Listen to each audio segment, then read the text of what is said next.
Hi friends, welcome to Telangana exams YouTube channel. నా పేరు విష్ణు కుమార్, నేను సీనియర్ జర్నలిస్ట్ని. బీటెక్ త్రిబుల్ ఈ బ్రాంచ్లో చేరినటువంటి వాళ్ళలో చాలామంది కన్ఫ్యూజన్ ఉంటుంది. వాళ్ళకి రెండు దారులు కనిపిస్తుంటాయి. ఒకటి, పెద్దవాళ్ళు చెప్పినట్లుగా కష్టపడి ఏదో ఒక గవర్నమెంట్ సెక్టార్లో, పవర్ సెక్టార్లో ఏదో ఒక రకంగా లేకపోతే కోర్ కంపెనీలోనూ జాబ్ తెచ్చుకొని సెటిల్ అవ్వడం అనేది ఒకటి. రెండోది అంటే ఇప్పుడు ఉన్నటువంటి ట్రెండ్ని ఫాలో అవుతూ అందరిలాగే పైథాన్ నేర్చుకుని ఏఐ లేదా సాఫ్ట్వేర్ పరుగులు పెట్టడం అనేది. ఈ రెండు మ్యాప్లు మీ దగ్గర అయితే ఉంటాయి. కానీ ఈ రెండు రోడ్ల మధ్యలో స్ట్రక్ అయిపోయి ఏది కరెక్టు, నా ఫ్యూచర్ ఏంటి, అసలు త్రిబుల్ ఈ తీసుకొని నేను తప్పు చేశానా అని కొంతమంది తెగ ఆలోచిస్తుంటారు. అలాంటి వాళ్ళు చాలామంది ఉన్నారు. మీరు ఒక్కళ్ళే కాదు, మీలాంటి వాళ్ళ కోసమే నేను ఈ వీడియో చేస్తున్నా. మీరు కింద అడిగారు నన్ను చేయమని చెప్పేసి. అది బీటెక్ త్రిబుల్ ఈ చదువుతున్న వాళ్ళు కోర్ జాబ్ మానేసి 4-5 లక్షల జీతంతో సర్దుకుపోవాలా, లేకపోతే అందరిలాగే సాఫ్ట్వేర్ వైపు ఏఐ పట్టుకొని సాఫ్ట్వేర్ వైపు వెళ్ళిపోవాలా అనే డైలమాలు అయితే ఉన్నారు.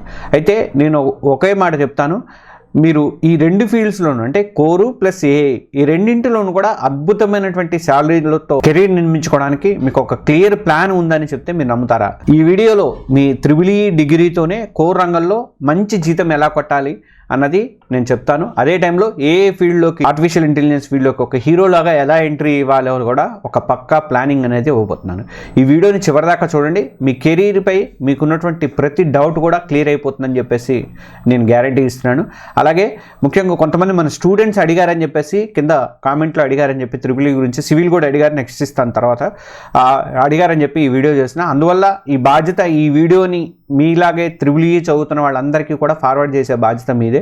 మీ స్టూడెంట్స్ గ్రూపులు కూడా దీన్ని షేర్ చేయండి. అవసరమైతే కొంతమంది డీపీ కూడా పెట్టుకోండి. ఎక్కువ మందికి త్రిబుల్ ఈ చదివే వాళ్ళందరికీ కూడా చేరుతుందని నా ఉద్దేశం అనమాట. మన ఛానల్ని సబ్స్క్రైబ్ చేసుకోవడం మాత్రం అస్సలు మర్చిపోవద్దు, తెలంగాణ ఎగ్జామ్స్ యూట్యూబ్ ఛానల్. ఇక అపోహలు అనేవి బద్దలు కొడదాం. ఇది ముందుగా మనల్ని వెనక్కి లాగుతున్నటువంటి కొన్ని పెద్ద అపోహలు ఉన్నాయి, వాటన్నిటిని కూడా పక్కన పెట్టేద్దాము. ఫస్ట్ అపోహ నెంబర్ 1 ఏంటంటే కోర్ జాబ్స్లో జీతాలు చాలా తక్కువ ఉంటాయండి అంటారు. ఇది కంప్లీట్గా అబద్ధం ఫ్రెండ్స్.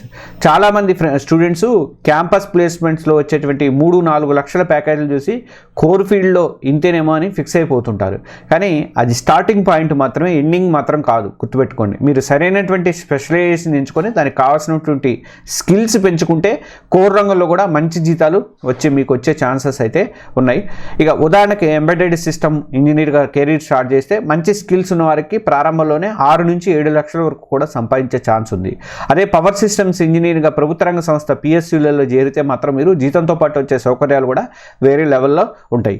ఇప్పుడు ఇండస్ట్రీస్లో ఆటోమేషన్ కానీ ఎలక్ట్రికల్ ఈవీస్ పెరిగిపోయినాయి కదా, రెన్యూబుల్ ఎనర్జీ లాంటివి దూసుకుపోతున్నాయి. చాలా భారత ప్రభుత్వం కూడా చాలా పెద్ద ఎత్తున ఖర్చు పెడుతుంది దానికి. అందువల్ల స్కిల్స్ ఉన్న ఎలక్ట్రికల్ ఇంజనీర్లకి డిమాండ్ అనేది విపరీతంగా ఉంది. ఇక రెండో అపోహ ఏంటంటే త్రిబుల్ ఈ చదివి ఏ సాఫ్ట్వేర్ వెళ్ళడం కష్టము, నాన్ ఐటీ వాళ్ళను తక్కువ చేసి చూస్తారు అని చెప్పేసి అనుకుంటారు. ఇది రెండవ ఇది ఇంకా పెద్ద జోక్ అని చెప్పేసి అని అంటారు. నిజానికి ఒక త్రిబుల్ ఈ స్టూడెంట్కి ఏ రంగంలో, ఒక ఆర్టిఫిషియల్ ఇంటెలిజెన్స్ రంగంలో ఒక స్పెషల్ అడ్వాంటేజ్ అనేది ఉంది. ఏఐకి గుండెకాయ లాంటి మ్యాథమెటిక్స్ కానీ, సిగ్నల్ ప్రాసెసింగ్ కానీ, ఇంకా కంట్రోల్ సిస్టమ్స్ కానీ, ఈ సబ్జెక్టుల్లో మీకు ఆల్రెడీ బలమైనటువంటి ఫౌండేషన్ ఉంది. ఉదాహరణకు రోబోటిక్స్లో వాడేటువంటి కంట్రోల్ ఆల్గరిథమ్స్ మీకు కొత్తేమీ కాదు. అలాగే ఇంటర్నెట్ ఆఫ్ థింగ్స్, డివైజ్లో వెనుకున్నటువంటి ఎంబెడెడ్ సిస్టము మీ కోర్ సబ్జెక్టు. అలాగే పవర్ గ్రిడ్స్ని ఆప్టిమైజ్ చేసేటువంటి ఏ మోడల్స్ వెనుకున్నది కూడా మీ పవర్ సిస్టమ్సే, పవర్ సిస్టమ్స్ యొక్క నాలెడ్జే. సో మీరు జీరో నుంచి స్టార్ట్ చేయాల్సిన అవసరమే లేదు ఏ వైపు వెళ్ళాలంటే. మీ దగ్గర ఉన్నటువంటి సూపర్ పవర్కి ఏ అనేది ఇంకొక ఆయుధాన్ని యాడ్ చేయండి, సరిపోతుంది. నిజానికి ఇన్ఫోసిస్ లాంటి పెద్ద ఐటీ కంపెనీలు కూడా ఏ స్పెషలిస్టుల కోసం అని చెప్పి, రోల్ కోసం అని చెప్పి ఎలక్ట్రికల్ బ్రాంచ్ అభ్యర్థులను కూడా తీసుకుంటున్నాయట. కొన్ని సందర్భాల్లో ఆకర్షణీయమైనటువంటి ప్యాకేజీలు కూడా ఇలాంటి సంస్థలు అయితే ఆఫర్ చేస్తున్నాయి. కాబట్టి క్లియర్గా గుర్తుంచుకోండి, రెండు దారులు కూడా మీకోసం తెరిచే ఉన్నాయి. రెండింటిలో కూడా అద్భుతమైనటువంటి అవకాశాలు ఉన్నాయి. ఇప్పుడు ఆ దారుల్లో ఎలా నడవాలనేది నేను వివరంగా చెప్తాను, చూడండి ఒకసారి. హై శాలరీ కోర్ ఉద్యోగాల రోడ్ మ్యాప్ చెప్తాను. కోర్ అంటే బోర్ అనే ఆలోచనని మైండ్ నుంచి తీసేసేయండి. 2025 తర్వాత కోర్ ఫీల్డ్ రూపురేఖలే మారిపోయినాయి. ముఖ్యంగా నేను చెప్పబోయేటువంటి 3 రంగాల్లో అవకాశాలు అయితే కుప్పలు తప్పలుగా వచ్చి పడుతున్నాయి. ఫస్ట్ ఏంటంటే power systems and renewable energy. ఎందుకంత క్రేజ్ అంటే వీటికి ప్రపంచం మొత్తం కూడా క్లీన్ ఎనర్జీ వైపు చూస్తుంది. మన దేశం 2070 నాటికి నెట్ జీరో ఉద్గారాలను టార్గెట్గా పెట్టుకుంది. ఐక్యరాజ్య సమితి అది ఉన్నాయి కదా కాప్ సదస్సులు, దాని ద్వారా దీనికోసం అని చెప్పి సోలార్ కానీ విండ్ పవర్ కానీ విండ్ పవర్ ప్లాంట్లు కానీ స్మార్ట్ గ్రిడ్లు కానీ ఇలాంటి సూర్య ఘర్ ఏదో పెట్టారు కదా ఒకటి, అట్లాంటివన్నీ భారీగా వస్తున్నాయి. వీటన్నిటికి కూడా power systems engineering back bone లాంటి వాళ్ళు కాబట్టి మీకు ఏ స్కిల్ కావాలి ఇలాంటి ఉద్యోగాల కంటే టెక్నికల్ స్కిల్స్ మస్ట్గా కావాలి. పవర్ సిస్టమ్స్ అనాలిసిస్ కానీ ప్రొటెక్షన్ అండ్ స్విచ్ గేరు, తర్వాత పవర్ ఎలక్ట్రానిక్స్ మీద మీకు గట్టి పట్టు అయితే గ్రిప్ అయితే ఉండాలి. ఇక సాఫ్ట్వేర్ టూల్స్కి వచ్చేసరికి మెట్ ల్యాబ్స్ కానీ తర్వాత సిమ్మిలింక్స్ కానీ తర్వాత ఈటీఏపీ కానీ పిఎస్ క్యాడ్ కానీ ఇలాంటి సాఫ్ట్వేర్లు ఖచ్చితంగా వచ్చి ఉండాలి. మరి ఎలా రెడీ అవ్వాలంటే ప్రాజెక్టులు చేసుకోవాలి. మీ కాలేజీలో స్మార్ట్ గ్రిడ్ లేదా సోలార్ ప్యానెల్ ఎఫిషియన్సీకి సంబంధించినటువంటి ఒక చిన్న ప్రాజెక్ట్ని అయినా సరే కంపల్సరీగా మీరు చేయండి. ఇక పరీక్షలకు వచ్చేసరికి ఎన్టీపీసీ, పీజీసీఏలు, బిహెచ్ఏఎల్ లాంటి ప్రభుత్వ రంగ సంస్థల్లో జాబ్ కొట్టాలంటే మాత్రం మీరు గేట్ పరీక్ష మీద ఫుల్ ఫోకస్ అనేది పెట్టండి. ఇక జాబ్స్ అండ్ శాలరీ ఎలా ఉంటుందంటే power system engineer, grid operation ఇంజనీర్లు లాంటి రోల్స్లో స్టార్టింగ్ శాలరీ అనేది ఏడాదికి 4.5 లక్షల నుంచి 8 లక్షల వరకు కూడా ఉంటుంది. రెండోది ఎంబెడెడ్ సిస్టమ్స్ అండ్ విఎల్ఎస్. దీనికి ఎందుకు అంత క్రేజ్ అంటే మనం వాడేటువంటి స్మార్ట్ ఫోన్ నుంచి స్మార్ట్ టీవీల వరకు కూడా, కార్ల నుంచి శాటిలైట్ వరకు కూడా ప్రతి ఎలక్ట్రానిక్ వస్తువులో ఉండేది ఎంబెడెడ్ సిస్టమ్. ఇప్పుడు ఐఓటీ ఇంటర్నెట్ ఆఫ్ థింగ్స్ వచ్చింది, ఇంకా 5G టెక్నాలజీ రావడంతో ఈ ఫీల్డ్కి అయితే ఫుల్ డిమాండ్ అయితే ఉంది. ఊహించినంత డిమాండ్ అయితే పెరిగిపోయింది. ఏ స్కిల్స్ కావాలి దీనికి అంటే ప్రోగ్రామింగ్ వచ్చేసరికి సి ఉండాలి, C++ భాషలో మీరు ఎక్స్పర్ట్ అయ్యి ఉండాలన్నమాట. ఇక హార్డ్వేర్ ఏం కావాలంటే మైక్రో కంట్రోలర్, ARM, PACలు, తర్వాత కమ్యూనికేషన్లు, ప్రోటోకాల్స్, I2C, SPI, తర్వాత UART వీటి మీద అవగాహన అయితే ఉండాలి. ఇక VLSI వైపు వెళ్ళాలంటే మాత్రం మీరు వెరీలాగు లేదా VHDL లాంటి లాంగ్వేజెస్ అయితే కంపల్సరీగా నేర్చుకోవాలి. మరి ఎలా రెడీ అవ్వాలి అంటే ప్రాజెక్టుల మీద మీరు రెడీ అవ్వాలి. ఆర్డినో లేదంటే రాస్బెర్రీ పిఐ ఉంది కదా, వాడి మీరు స్మార్ట్ హోమ్ ఆపరేషను లేదా ఒక వెదర్ మానిటరింగ్ స్టేషన్ లాంటివి మీ అంతటా మీరే చేయండి. మీ గిట్ హబ్లో మీ ప్రొఫైల్ అనేది బలంగా బిల్డప్ అయితే చేసుకోండి. నాకు తెలిసి స్మార్ట్ హోమ్ ఆటోమేషన్ అంటే గుర్తుకొచ్చింది. ఇప్పుడు రియల్ ఎస్టేట్లో వీళ్ళు చాలా అవసరం ఉంది. స్మార్ట్ హోమ్ నేను నేర్చుకున్నారంటే మాత్రం వాళ్ళకి మీకు బయట మస్తు డిమాండ్ ఉంటుంది. మీరు ఏదైనా ఉద్యోగం చేసుకున్నా కూడా ఇది పార్ట్ టైం కూడా చేసుకోవచ్చు అనమాట. ఇక కోర్సులు ఏం చేసుకోవాలంటే యుడెమీ, కోర్సెరా లాంటి ప్లాట్ఫామ్లలో మంచి ప్రాక్టికల్ కోర్సులు చేసి స్కిల్స్ అయితే పెంచుకోండి. దానికి సంబంధించిన లింక్లు అయితే నేను దీంట్లో పెడతాను. ఇంకా మీకు ఏమైనా కావాలంటే కూడా నాకు 7036813703 నెంబర్కి వాట్సాప్ చేయండి, నేను చెప్తాను. ఇక జాబ్స్ అండ్ సాలరీకి వచ్చేసరికి ఎంబెడెడ్ ఇంజనీర్ కానీ ఫర్మ్వేర్ డెవలపర్ లాంటి రోల్స్లో ప్రారంభ జీతమే మీకు ఏడాదికి 6 నుంచి 9 లక్షల వరకు కూడా ఉండొచ్చు అనమాట. క్వాల్కామ్ కానీ, ఇంటెల్ కానీ, టెక్సాస్ ఇన్స్ట్రుమెంట్స్ కానీ ఇలాంటి కంపెనీలలో టాలెంట్ ఉన్న వాళ్ళ కోసం ఎప్పుడూ వెతుకుతూనే ఉంటాయి అనమాట. ఇక ఎలక్ట్రికల్ వెహికల్స్, ఈవీస్ బాగా ఇప్పుడు డిమాండ్ బాగా పెరిగింది. ఎందుకంత క్రేజ్ అంటే ఫ్యూచర్ మొత్తం కూడా ఎలక్ట్రికల్ వాహనాలదే. సింపుల్ బ్యాటరీ టెక్నాలజీ కానీ, ఛార్జింగ్ ఇన్ఫ్రాస్ట్రక్చర్ కానీ, మోటార్ కంట్రోల్స్ కానీ ఇదంతా కూడా మన ఎలక్ట్రికల్ ఇంజనీర్ల సామ్రాజ్యము. కాబట్టి ఏ స్కిల్స్ కావాలి దీనికంటే పవర్ ఎలక్ట్రానిక్స్, కన్వర్టర్లు కానీ, ఇన్వర్టర్లు కానీ, తర్వాత బ్యాటరీ మేనేజ్మెంట్ సిస్టమ్ BMS, తర్వాత ఎలక్ట్రికల్ మోటార్ కంట్రోల్స్ మీద లోతైనటువంటి డెప్త్ నాలెడ్జ్ అయితే కంపల్సరీగా ఉండాలి. మరి ఎలా రెడీ అవ్వాలంటే మీ ఫైనల్ ఇయర్ ప్రాజెక్ట్ని ఈవీకి సంబంధించిన టాపిక్ మీద చేయండి. ఉదాహరణకు ఎఫిషియెంట్ BMS డిజైన్ లేదా ఈవీ ఛార్జింగ్ ఆల్గారిథం లాంటివి చేయండి. టాటా మోటార్స్ కానీ, మహేంద్ర ఎలక్ట్రిక్ కానీ, ఓలా ఎలక్ట్రిక్ కానీ ఇలాంటి కంపెనీల్లో ఇంటర్న్షిప్ కోసం అయితే మీరు గట్టిగా ప్రయత్నం చేయండి. జాబ్స్ శాలరీ ఎలా ఉంటుందంటే ఈవీ పవర్ ట్రైన్ ఇంజనీర్ అనే పోస్టులు ఉంటాయి, తర్వాత BMS ఇంజనీర్ లాంటి రోల్స్ ఉంటాయి. ఇప్పుడు ఈ మార్కెట్లో ఈ రెండింటికి కూడా బాగా డిమాండ్ అనేది ఉంది. జీతాలు కూడా మంచిగా ఆకర్షణీయంగానే ఉన్నాయన్నమాట. వాళ్ళు వాళ్ళు కోసం అని చెప్పేసి అండ్ సాఫ్ట్వేర్ రోడ్ మ్యాప్ ఎలా అనేది నేను ఇప్పుడు చెప్తాను చూడండి. ఇప్పుడు రెండో దారి గురించి మాట్లాడుకున్నాము.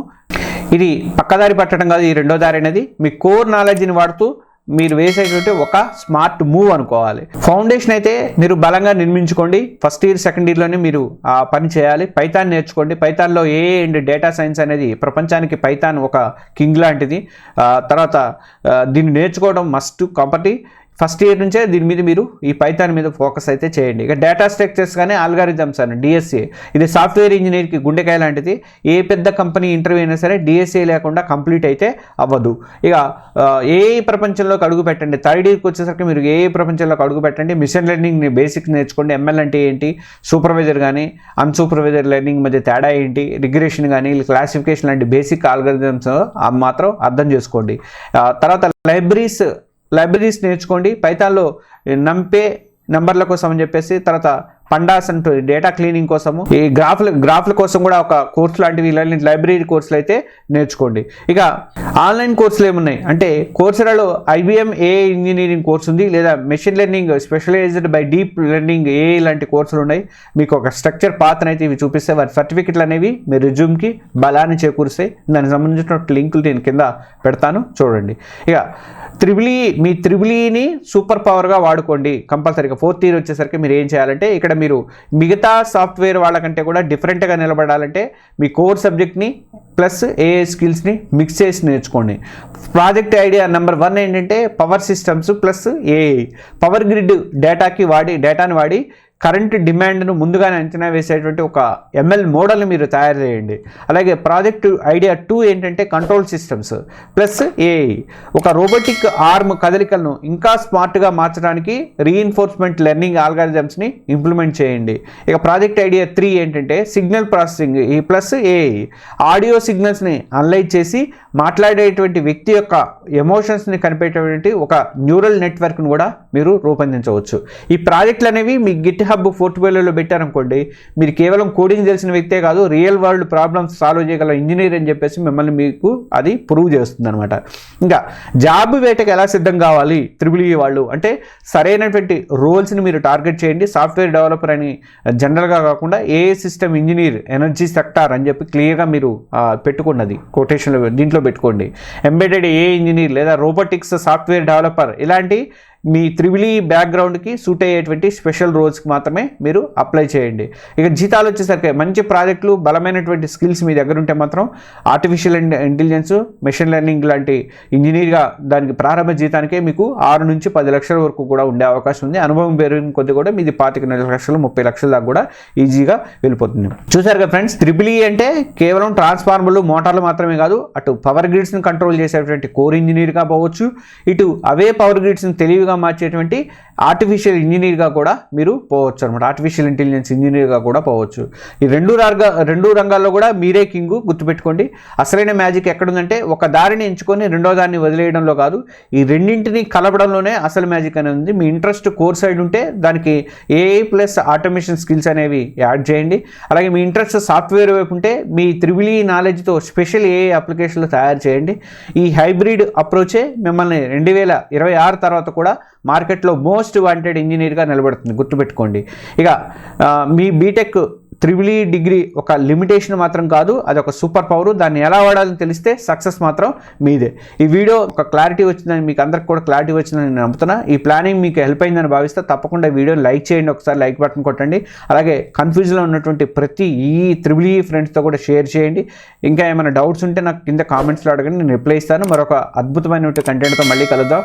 అప్పటి వరకు నేర్చుకుంటూనే ఉండండి. All the best, thank you. చివరిగా ఒక విజ్ఞప్తి ఏంటంటే, మీరందరూ మీ అందరినీ ఒక సాయం కొడుతుంది. ఇంత మంచి వీడియోలు మీకు అందిస్తున్నందుకు నాకు ఒక సాయం చేయండి. మీరు తెలుగు జర్నలిస్ట్ అనే మన ఛానల్ ఉంది, దాన్ని మీరు సబ్స్క్రైబ్ చేసుకోండి. మన దగ్గర ఉన్నటువంటి 60,000 మంది 65,000 మంది వీళ్ళల్లో కనీసం 20,000 మందిన మీరు సబ్స్క్రైబ్ చేసుకుంటే నాకు అది ప్రోత్సాహంగా ఉంటుంది. నేను బయటికి వెళ్ళడానికి కానీ దేనికైనా ఇంటర్వ్యూలు చేసుకోవడం వాటికి కూడా అవసరం ఉంటుంది. కాబట్టి నాకు మీరు చూసినా చూడకుండా ఒక సబ్స్క్రైబ్ బటన్ అయితే తెలుగు జర్నలిస్ట్ ఛానల్కి ఇవ్వండి. దాని లింక్ అనేది నేను కింద పెడతాను, మర్చిపోదు ఎట్టి పరిస్థితిలో. దీన్ని వీడియోని లైక్ చేసి మన ఛానల్ సబ్స్క్రైబ్ చేసుకుని దాన్ని కూడా సబ్స్క్రైబ్ చేసుకోండి. Okay, thank you.